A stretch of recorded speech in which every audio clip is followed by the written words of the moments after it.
Hello students, let's start our classes.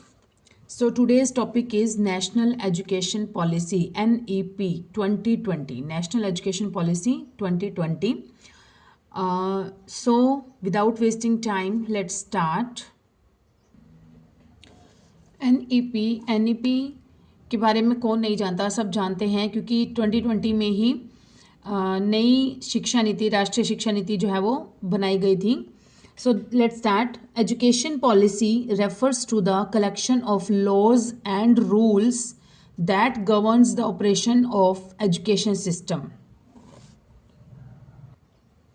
क्या है कि जो एजुकेशन पॉलिसी है, जो शिक्षा नीति है, राष्ट्रीय शिक्षा नीति, ये क्या करती है कि उन एक लॉज और रूल्स, नियम और कानूनों का जो एक कलेक्शन है, एक ग्रुप है, जो हमारा इंडिया का एजुकेशन सिस्टम है उसको गवर्न करने में, उसको चलाने में नियंत्रित करती है. तो इसके बारे में कुछ इंपॉर्टेंट फैक्ट्स देखेंगे. NEP is based on concept of equity, quality and accessibility. क्या है ये? इक्विटी, क्वालिटी एंड एक्सेसिबिलिटी की जो NEP है, न्यू एजुकेशन पॉलिसी है, national education policy of India, ये इक्विटी और क्वालिटी, इसमें गुणवत्ता से भरपूर है, और एक्सेसिबिलिटी, दोनों इन सब कंसेप्ट्स पर बेस्ड है. ये चेयरपर्सन कौन है इसके, ये क्वेश्चन बन सकता है. तो चेयरपर्सन है इसके डॉक्टर के कस्तूरी रंगन. के कस्तूरी रंगन भी आ जाता है कहीं पर, के, और पूरा नाम देखें तो कृष्णा स्वामी कस्तूरी रंगन. नेम ऑफ मिनिस्ट्री कौन सी है? ये है union cabinet of India. Bharat का जो केंद्रीय मंत्रिमंडल है उसके तहत ये NEP जो है ये बनाई गई है. नेक्स्ट है union cabinet ministry for human resource development, government of India. New name क्या है इसका? न्यू नेम जो है वो है मिनिस्ट्री ऑफ एजुकेशन या शिक्षा मंत्रालय. HRD मिनिस्टर कौन थे? HRD मिनिस्टर थे उस समय रमेश पोखरियाल निशांक.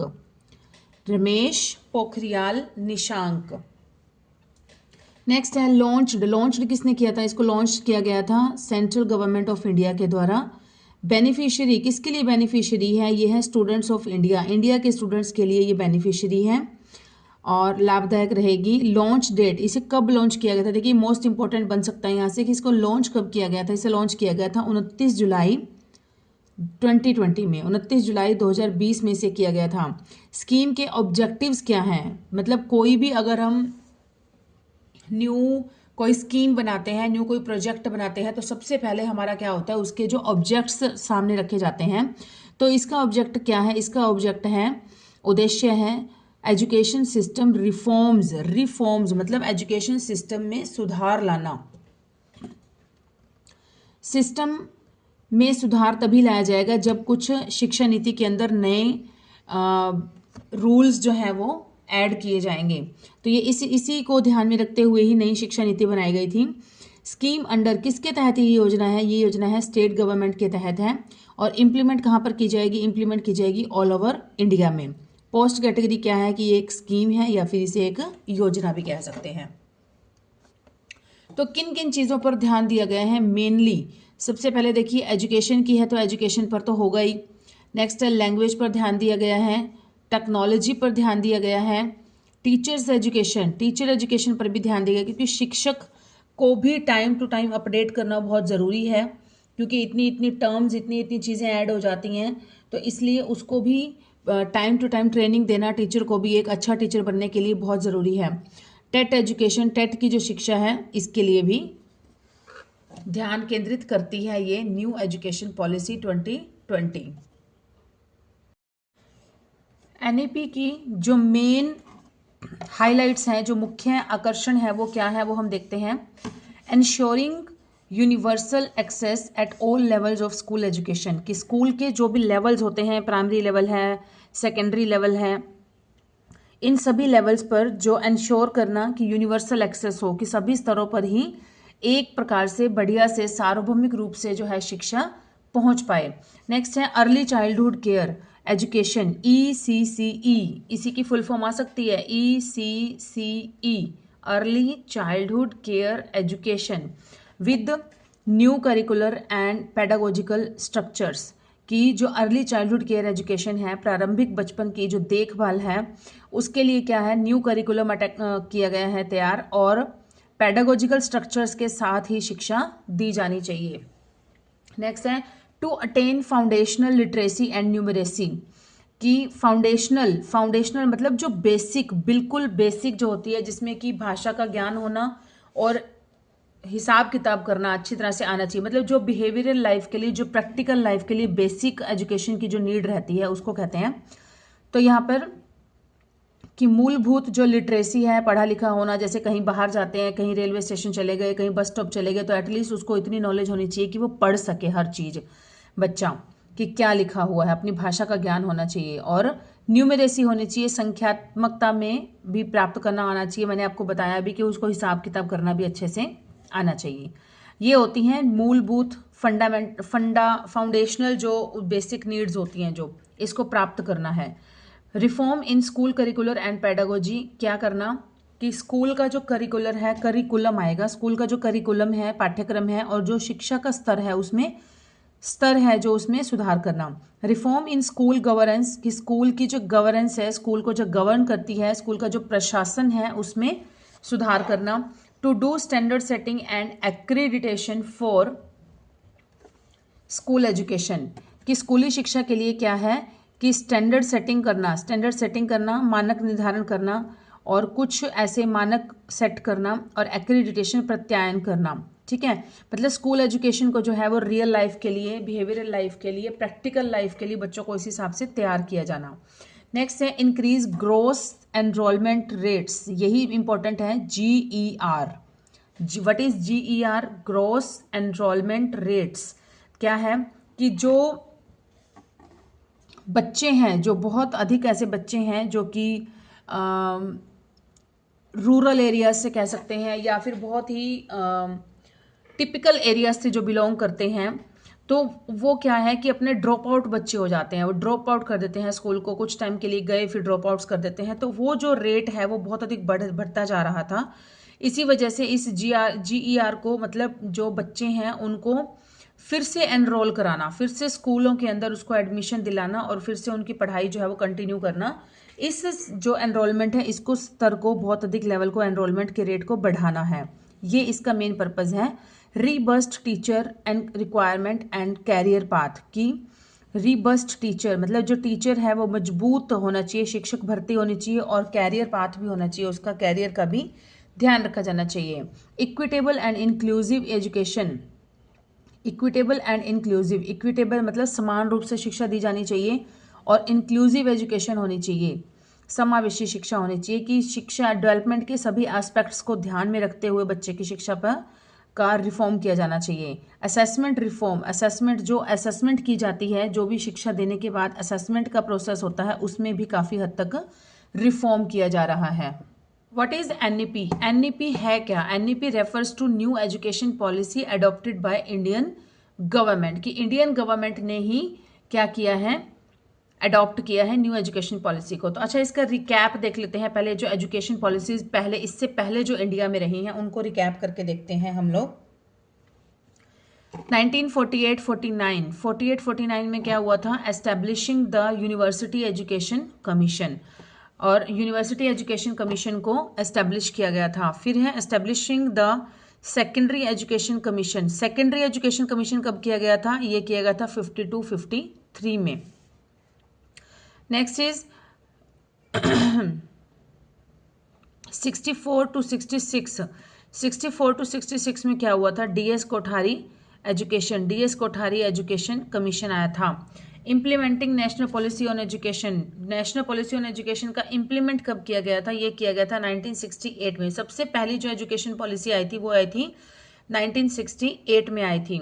नेक्स्ट 1976 में क्या हुआ था? Adding education to the concurrent list of the constitution of India, जो इंडिया के कॉन्स्टिट्यूशन में जो लिस्ट होती है, कंकरेंट लिस्ट, उसके अंदर एजुकेशन को ऐड कर दिया गया था। ये कब किया गया था? 1976 में किया गया था। समवर्ती सूची मतलब ये जो एजुकेशन का जो टॉपिक है, एजुकेशन का जो मुद्दा है, एजुकेशन का जो विषय है, ये राज्य के लिए भी इक्वली इम्पोर्टेंट है और कंट्री के लिए भी, देश के लिए भी और राज्य के लिए भी।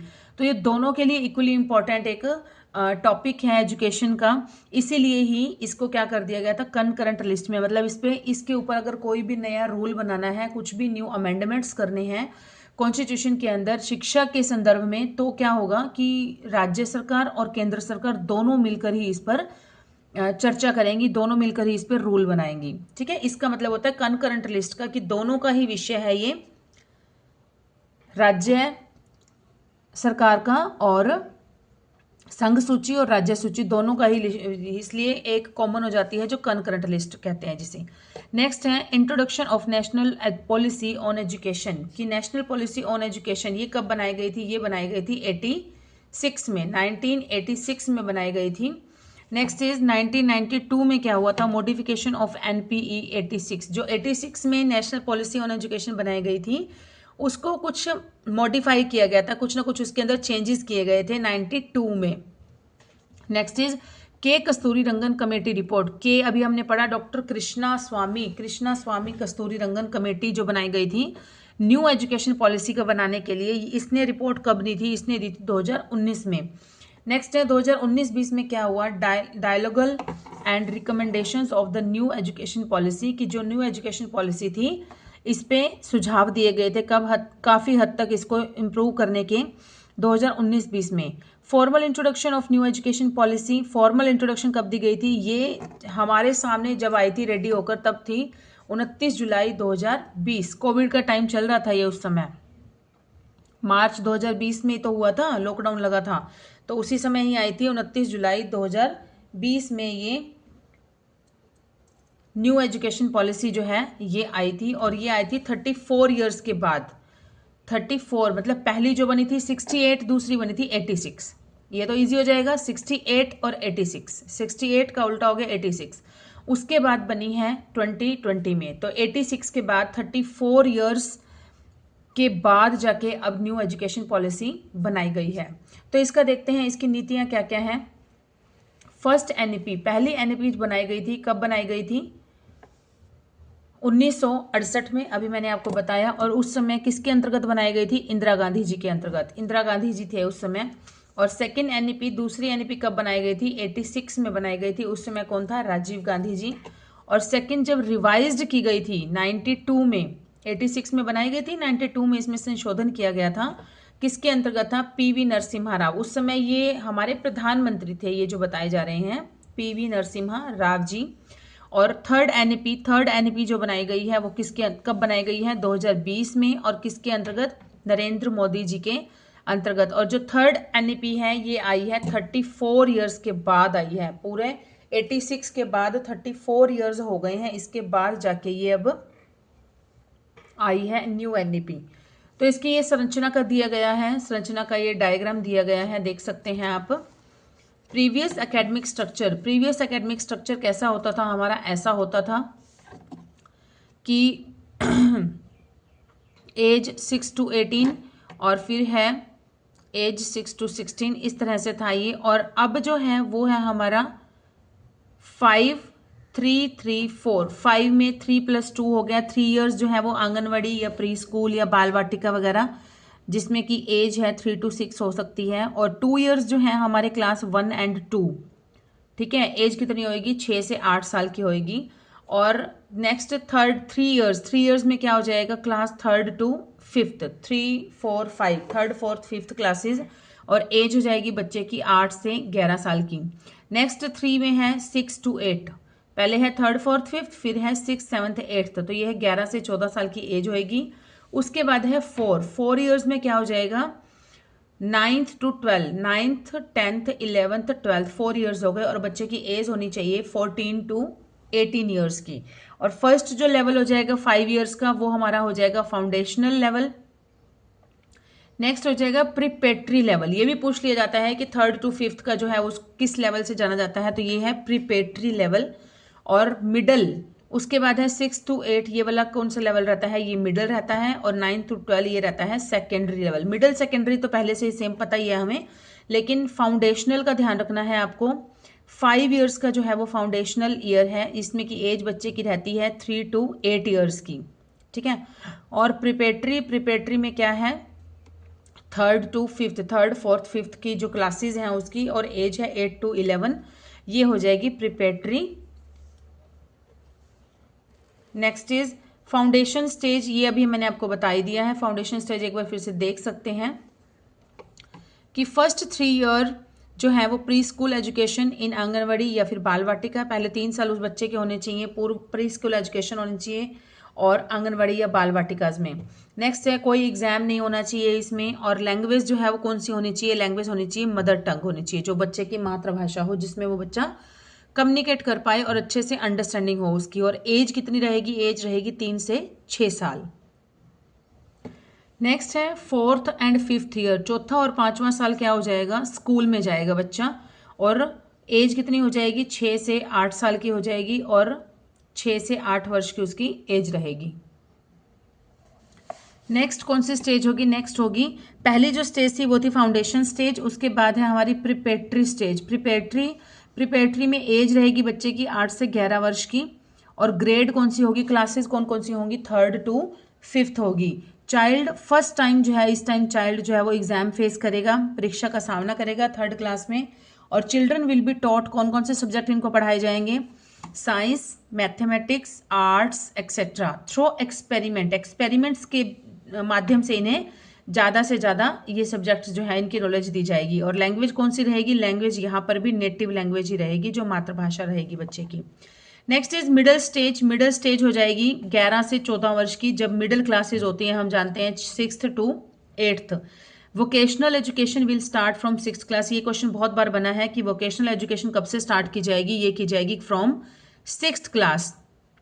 वोकेशनल एजुकेशन देना और 6th क्लास से ही स्टार्ट कर दिया जाएगा। नेक्स्ट है skill development course will start in 6th class, skill development भी कब स्टार्ट कर दी जाएगी, 6th क्लास में, कि बच्चा कौन सी स्किल में, बच्चे को पेंटिंग पसंद है, गार्डनिंग पसंद है ना, इस टाइप की सिंगिंग पसंद है, म्यूजिक पसंद है, जो भी इस टाइप की बच्चे को एक्टिविटीज़ में ज़्यादा इंटरेस्ट आता है, जो स्किल है उसके अंदर, उस पर काम करना शुरू कर दिया जाएगा 6th क्लास से।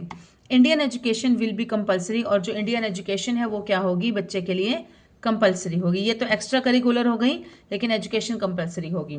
नेक्स्ट है सेकेंडरी स्टेज जो है, इसमें क्या होगा, क्लासेस रहेंगी 4 ईयर्स का रहता है ये, और ग्रेड्स रहेंगी, कक्षा रहेगी 9th to 12th। इसमें कोई भी स्ट्रीम नहीं होगी, मतलब बच्चे के ऊपर कोई प्रेशर नहीं होगा कि तुम आर्ट्स लो, साइंस लो, मैथ्स लो, मतलब उसकी अपनी चॉइसेस के सब्जेक्ट, बच्चा चाहे बायोलॉजी लेना चाहे, चाहे वो हिस्ट्री लेना चाहे, किसी तरह का कोई कॉम्बिनेशन का वो नहीं होगा, ठीक है। तो ये इसमें कोई स्ट्रीम का है कोई झंझट नहीं रहेगा। 1 फॉरेन लैंग्वेज हो जाएगी, देखो ऊपर हमने पढ़ा यहाँ तक नेटिव लैंग्वेज थी, और यहाँ पर क्या है, सेकेंडरी स्टेज में स्टार्ट हो जाएगी फॉरेन लैंग्वेज। अगर आप लेना चाहे बच्चा तो फॉरेन लैंग्वेज भी एक चूज कर सकता है। एज कितनी रहेगी, एज रहेगी 14 से 18 वर्ष की, और इसकी क्या होगा, आज़ादी होगी इसको किस चीज़ की, फ्रीडम टू चूज सब्जेक्ट। मैंने अभी आपको बताया कि सब्जेक्ट को चूज करने की बच्चे की खुद की इच्छा होगी।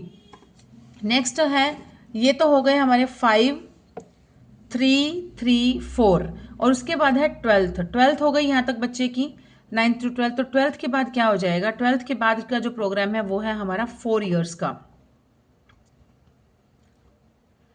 4 ईयर्स का प्रोग्राम है। 4 ईयर्स के प्रोग्राम में क्या हो जाएगा, जैसे पहले क्या होता था कि कई बार बच्चे पढ़ाई छोड़ देते थे बीच में से, जैसे ग्रेजुएशन कर रहे हैं, ग्रेजुएशन करते करते सपोज करो कि किसी रीज़न से, किसी सॉलिड रीज़न से बच्चे ने पढ़ाई छोड़ दी। पढ़ाई छोड़ते ही क्या हो जाता था कि अगर उसने 1 या 2 साल में रिकंटिन्यू नहीं की, उसने रीस्टार्ट नहीं की, तो उसको फिर दोबारा से जो ग्रेजुएशन है वो स्टार्ट करनी पड़ेगी, if he or she wants to continue his or her study. तो ये होता था, पहले ये होता था कि अगर बच्चे ने फर्स्ट ईयर किया है लेकिन 2-4 साल 5 साल वो किसी कारणवश वो कॉलेज नहीं जा पाता है, तो उसकी वो फर्स्ट ईयर भी खत्म हो जाती थी, उसको दोबारा से न्यू एडमिशन लेकर फर्स्ट ईयर से स्टार्ट करना पड़ता था। लेकिन अब ऐसा नहीं है, अब ये टोटली चेंज कर दिया गया है। देखिए कैसे, कि अगर बच्चे ने 1 साल, जैसे 4 ईयर्स का प्रोग्राम रहेगा इसमें, तो अगर बच्चे ने 1 साल कंप्लीट किया है तो उसका जो कोर्स है वो सर्टिफिकेट माना जाएगा, उसको सर्टिफिकेट प्रोवाइड कराया जाएगा। अगर 2 ईयर्स कंप्लीट किए हैं तो उसका वही कोर्स डिप्लोमा में कन्वर्ट हो जाएगा। 3 इयर्स कंप्लीट किए हैं तो ये वो डिग्री दे दी जाएगी, डिग्री होल्डर हो जाएगा। और अगर 4th ईयर कंप्लीट किया है तो वो रिसर्च के लिए भी एलिजिबल हो जाएगा। इस तरह से ये बहुत ही अच्छा एक नया चेंज कर दिया गया है। जैसे पहले क्या होता था, लड़कियों की ज़्यादातर लड़कियों के साथ भी फेस करना पड़ता था। फर्स्ट ईयर सेकेंड ईयर में होती थी तो उनकी मैरिज हो जाती थी, तो वो आपको पता ही है इन लॉज में जाने के बाद अगर उसकी स्टडी कंटिन्यू नहीं हो पाई, क्योंकि हर एक का अपने अपने घर के रूल्स होते हैं, तो उनकी जो पहले की स्टडी की हुई भी होती थी ना 1 या 2 इयर्स की, वो भी वेस्ट हो जाती थी, ज़ीरो हो जाती थी। तो ये अब की बार ये बहुत अच्छा अमेंडमेंट है, बहुत अच्छा चेंज है। इससे किसी भी लेवल पर अगर ड्रॉप करते हैं बच्चे तो उसको कुछ ना कुछ बेनिफिट ज़रूर दिया जाएगा। Next is NEP 2020 at a glass. एक नज़र डालते हैं इस पर क्या है। इंट्रोडक्शन ऑफ NEP की NEP was launched on 29 July 2020, replacing the 34 years old National Education Policy of 1986. It aims to transform India's education system to meet the needs of the 21st century. अब क्या है कि जो राष्ट्रीय शिक्षा नीति 2020 है, इसे कब स्टार्ट किया गया था, इसे लागू किया गया था 29 जुलाई 2020 को। और पहली जो पुरानी थी वो थी 34 साल पुरानी थी, 34 इयर्स ओल्ड थी, जो 1986 में बनाई गई थी। उसको शिक्षा नीति को टोटली बदल दिया गया है। 21वीं सदी के अनुरूप ही शिक्षा प्रणाली का चुनाव किया गया है, चेंजेस किए गए हैं। इसका फोकस किस किस पर है? It focuses on access, equity, quality, affordability and accountability. It makes education more learner centred and flexible. तो इसमें क्या है, शिक्षा की गुणवत्ता, शिक्षा की समानता, सभी को समान रूप से शिक्षा दी जाए, शिक्षा की गुणवत्ता, अच्छी गुणवत्ता होनी चाहिए, किफ़ायती भी होनी चाहिए कि सब उसको अफोर्ड भी कर सकें, और अकाउंटेबिलिटी मतलब उस पर प्रॉपर ध्यान दिया जाना चाहिए, जवाबदेही होनी चाहिए कि इसकी शिक्षा अगर कम है या क्या रीज़न है, मतलब उसका हर चीज़ का जवाबदेही होनी चाहिए। शिक्षा को लर्नर सेंटर्ड बनाया जाना चाहिए, टीचर सेंटर्ड नहीं बनाना है। किसके सेंटर्ड बनाना है? लर्नर सेंटर्ड बनाना है, और बहुत ही इसे फ्लेक्सिबल भी बनाना है। नेक्स्ट इज इसका विजन क्या है? विजन है, लक्ष्य क्या है? The vision is to make education holistic, flexible, multidisciplinary, aligned with the needs of 21st century. की 21st सेंचुरी की जो नीड है, लेटेस्ट जो अब सेंचुरी जो चल रही है, इसकी जो नीड है, क्या नीड है कि ओवरऑल डेवलपमेंट होनी चाहिए बच्चे की, होलिस्टिक अप्रोच से उसको एजुकेशन दी जानी चाहिए। एजुकेशन जो है वो फ्लेक्सिबल होनी चाहिए, लचीलापन होना चाहिए, और मल्टी डिसिप्लिनरी मतलब बहुत विषय जो है वो एक साथ पढ़ाए जा सकते हैं। इसमें क्या है कि बच्चा अपनी इच्छा के अनुसार कोई भी सब्जेक्ट, कोई भी विषय जो है उसको चुनाव कर सकता है। ये इसकी 21st सेंचुरी की जो बेसिक नीड्स थी, उन नीड्स के बेस पर ही इसमें अमेंडमेंट्स, चेंजेस किए गए हैं। बाय 2040 में इसका एम क्या है? इंडिया का aims to become a global knowledge superpower, कि ग्लोबल नॉलेज सुपर पावर बन जाएगा। इंडिया जो है वो वैश्विक ज्ञान महाशक्ति बनाना है इसका उद्देश्य भारत को। Education will focus on critical thinking, creativity and life skill for not rote learning. Rote learning मतलब रट्टा मारने पर ध्यान बिल्कुल भी नहीं दिया जाएगा। इसमें ध्यान दिया जाएगा ज़्यादा से ज़्यादा बच्चे को क्रिएटिविटी पर, और ज़्यादा से ज़्यादा बच्चे की थिंकिंग, क्रिटिकल थिंकिंग पर दिया जाएगा। उसकी लाइफ स्किल्स जो है उसको डेवलप किया जाएगा। नेक्स्ट है की प्रिंसिपल्स। इसके मुख्य सिद्धांत क्या है? की प्रिंसिपल्स हैं इसके, इंक्लूड फ्लेक्सिबिलिटी। ये वर्ड तो आपको बार बार देखने पड़ेंगे जब तक ये टॉपिक चलेगा। Flexibility, equity, inclusivity, technology use, respect for diversity and lifelong learning. तो क्या होना चाहिए? It promotes Indian culture while adopting global best practices. Every child will get equal opportunity to learn and grow. कि इसके जो की principles हैं, जो बहुत ही मुख्य इसके जो सिद्धांत हैं वो हैं कि जो यह नीति है, इसके सिद्धांत हैं कि शिक्षा जो है वो उसमें लचीलापन होना चाहिए, समानता होनी चाहिए, और इंक्लूसिव होनी चाहिए। जो शिक्षा है वो इंक्लूसिव होनी चाहिए, बच्चे के सभी एस्पेक्ट्स को ध्यान में रखते हुए उसको शिक्षा दी जानी चाहिए। टेक्नोलॉजी का अच्छा यूज़ होना चाहिए इसमें, और रिस्पेक्ट फॉर डाइवर्सिटी। जो भी डाइवर्सिटी है हमारी, जो हमारे कल्चर के अंदर डाइवर्सिटी है, विविधता है, उसकी रिस्पेक्ट होनी चाहिए। और लाइफ लॉन्ग लर्निंग मतलब लर्निंग ऐसी होनी चाहिए, ऐसा नहीं है कि आपने एक बार एक चीज़ सीख ली तो वो आप अगली बार भूल गए, नहीं। ऐसी लर्निंग हो कि जो आप लाइफ स्किल्स आपकी जो है वो आपकी हमेशा थ्रू आउट द लाइफ आपकी यूज़ होती रहें, ऐसी लर्निंग होनी चाहिए।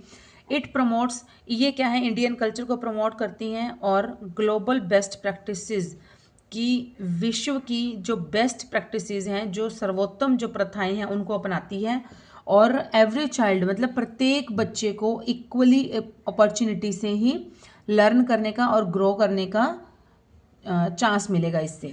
तो क्या होगा, नेक्स्ट है ECCE, मैंने आपको बताया था अभी भी, ECCE early childhood care and education. तो क्या है ये, फाउंडेशनल स्टेज है ये, और इसमें ये इस चीज़ का ध्यान रखिएगा। उसमें क्वेश्चन आया था, TGT इंग्लिश में क्वेश्चन आया था, उसमें यही क्वेश्चन पूछा गया था, मोस्टली बच्चों ने 3 to 6 ईयर्स कर दिया था।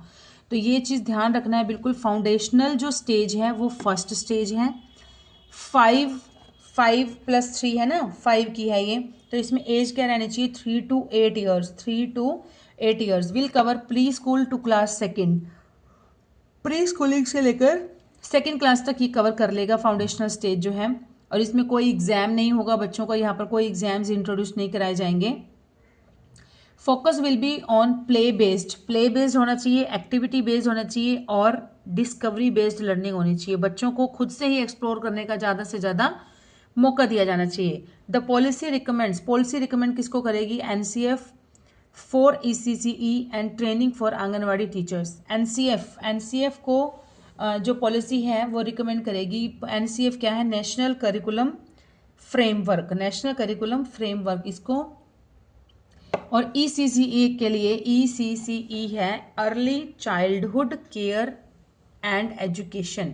इसके लिए ECCE के लिए नया पाठ्य जो राष्ट्रीय पाठ्यचर्या ढांचा बनेगा, नेशनल करिकुलम फ्रेमवर्क जो बनेगा। और आंगनवाड़ी जो शिक्षकें होंगी, क्योंकि मैंने अभी आपको बताया था कि शिक्षक जो है अगर वो खुद अपडेट रहेगा तभी वो बच्चों को अपडेट कर पाएगा, चाहे वो टेक्नोलॉजिकल वे से हो, चाहे वो थ्योरेटिकल वे से हो। तो आंगनवाड़ी शिक्षक जो है उनका भी प्रशिक्षण, उनका भी जो ट्रेनिंग है वो टाइम टू टाइम की जाएगी। नेक्स्ट है न्यू स्कूल स्ट्रक्चर। अब ये देखिए, ये क्वेश्चन यहाँ से मेन बनता है, न्यू स्कूल स्ट्रक्चर क्या होगा, 5 + 3 + 3 + 4। तो इसका नया विद्यालय ढांचा क्या बनेगा, 5 3 3 4। तो कैसे हैं, पहले क्या था, 10+2 सिस्टम था, कि ओल्ड सिस्टम में था 10+2, एक बार 10th तक पढ़ लिए फिर +2 हो गया, ठीक है, उसके बाद ग्रेजुएशन हो गया। लेकिन अब क्या है, टोटली बदल दिया गया इसका। अब ढांचा है 5 + 3 + 3 + 4। 5 ईयर्स क्या हो जाएंगे, अभी हमने पढ़ा, फाउंडेशन हो जाएगा 5 ईयर्स का। उसमें क्या होगा, 3 ईयर्स का प्री स्कूल रहेगा, जिसमें कि आंगनवाड़ी और बाल वाटिका में बच्चों को पढ़ाया जाएगा, प्रिपेयर किया जाएगा। और क्लासेस होंगी 1 और 2, मतलब फर्स्ट और सेकंड क्लास होगी। और नेक्स्ट है 3 ईयर्स की प्रिपेटरी होगी, 3 ईयर्स की प्रिपेटरी 3 to 5 क्लास तक होगी।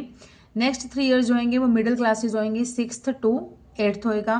4 ईयर्स नेक्स्ट होंगे वो हमारे हो जाएंगे सेकेंडरी एजुकेशन के, 9th to 12th हो जाएगा, ठीक है। तो इस तरह से 5 + 3 + 3 + 4 का जो न्यू स्ट्रक्चर है ये बनाया गया है इसमें, न्यू एजुकेशन पॉलिसी के तहत। तो फ्रेंड्स, आज की क्लास हम यहीं पर ही स्टॉप करते हैं।